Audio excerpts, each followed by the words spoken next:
Hi, I'm Ed Boucher from LoveMoney.com and welcome to Make Good Property Decisions. In this show, we're going to look at the results of our first monthly house price poll, and we'll also do a roundup of news and views on the housing market. Each month, we're going to ask you what you think is going on in the property market. Hopefully, that will help us decide where we think house prices are going to go over the next year. This month, we asked, what do you think will happen to property prices over the next year? 33.4% said up, 27.7% said stay the same, 39.4% said fall. The most popular prediction was fall. When we asked you why, only 13% of you said it was because interest rates would rise, whilst 57% think that property is still overpriced.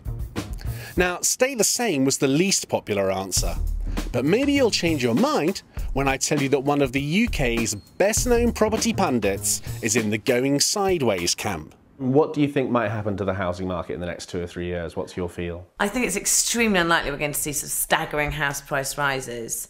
The rises that we're seeing, which is sort of being talked about a lot, they're very small in the big scheme of things.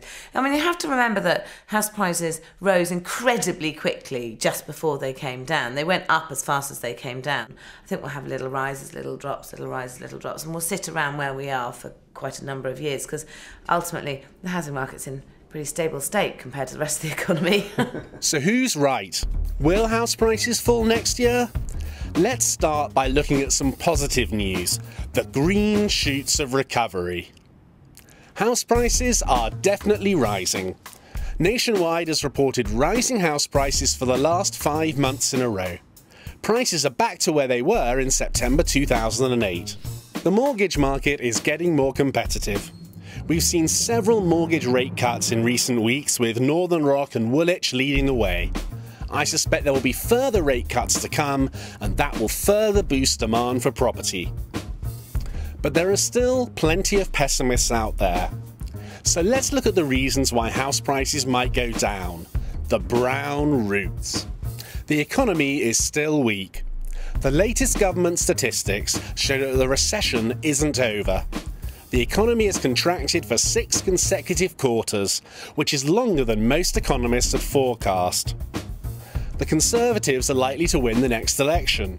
As soon as they take power, they'll cut public spending and they may well increase taxes. That will dampen economic growth and some public sector employees will lose their jobs. Rising unemployment isn't good for house prices. So what do I think? I believe that a modest fall is the most likely scenario next year. Yes, house prices have gone up recently, but unemployment looks set to rise in 2010, our economic growth will be slow, and I reckon that will squeeze house prices down.